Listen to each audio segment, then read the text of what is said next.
Now, mentioning there that you're changing kind of focus now in your life. You're not going to tour as much, are you, as you have done hitherto?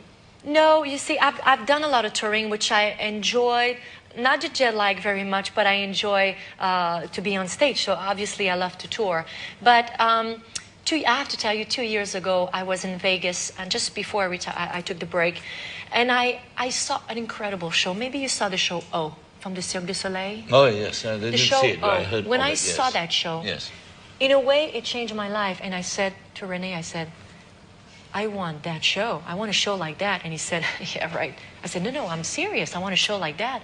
He said, Celine, I'd love you. Anyway, after the show, I went backstage and I met every performer and I said, you know what, you've changed my life, my perspective of seeing performances. I want to do a show like that. And the magician behind this whole show is Franco Dragon, who put this whole magical thing behind it. And he knew, and he was touched by the fact I went to see those artists backstage. And he wrote me a letter and he said, I'd love to work with you one day. So we kept in touch and we met. And he's been working on my show for a year. But the only thing is, to have a show like this is obviously, everything is so big. It's impossible, technically impossible to travel around the world with it. Yeah. So the only compromise is I will have to base someplace. And Caesar's Palace in Las Vegas were capable and interested to build a theater called the Coliseum. It's a 4,000-seater for us to do our new show. Oh, really? So that's going to be my new home for 3 years. Permanent picture, yes. For 3 years, I'm going to be performing because, you know, I wanted to give to my fans not only one song after another, but I wanted to come on stage. There's going to be 70 performers with me, and I wanted to have a visual experience. 70 performers? 70 performers. And every song will become like a visual experience. So the only thing is I have to base there, and I'm going to start in March 2 or 3. So we have to come to you.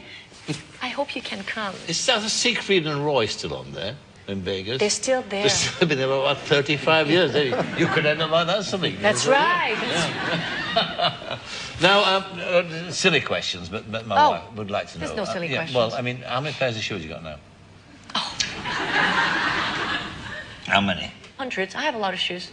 I do. I love those. I don't know. Now, what about singing? Would it be your point of view that most of us could sing if we really tried? I am asking you because Mr. Havers there, he made a record, you know, in the 60s. Yes. He did.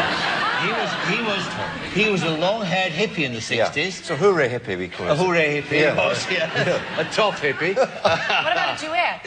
No. No duo? No. Can't you do the Titanic bit? The acting bit. But I'd love to be able to sing because it's completely natural. It seems that you do it without any...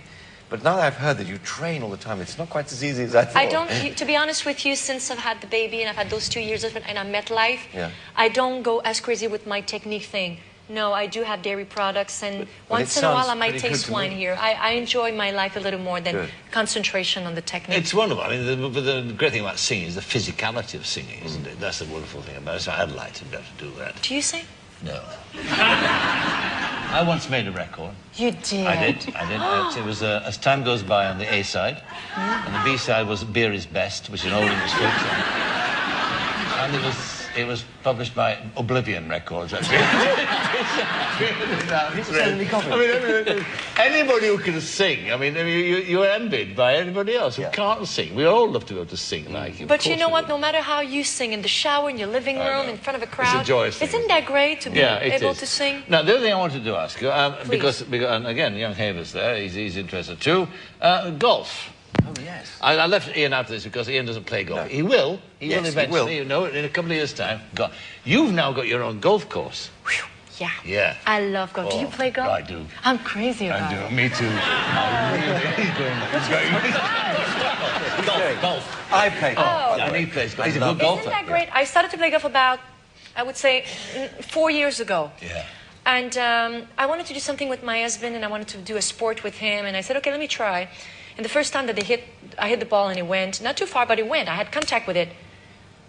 It was a coup de foudre. Like, the sound. It was so beautiful. I just loved it. I loved it. I love that sound. And I'm telling you, like, I didn't play too much for the last 2 years, but I'm just started again about a couple of weeks ago, and I just loved the game. That's wonderful, isn't it? I've beaten my husband a couple of beaten times. her? No strokes. I've got news for you. My wife beats me every time she plays me. She does. She's a 19 handicapper. You're 19, aren't you? I'm a 19 handicap too. I- I gotta play with your wife. You gotta sing for me, and I gotta play with her. Oh, that'd be great, yes. Fantastic. Okay. Well, thank you very much indeed for being our guest, for singing tonight on the show, and all the best for the album. It's a lovely album. I I'm love sure you did singing very for well. you. Thank you for the warm welcome, and it was very nice to meet you. And we shall come to see you in Las Vegas. I hope you come. And a round of golf. Thank Celine you so Dion. much. Thank you.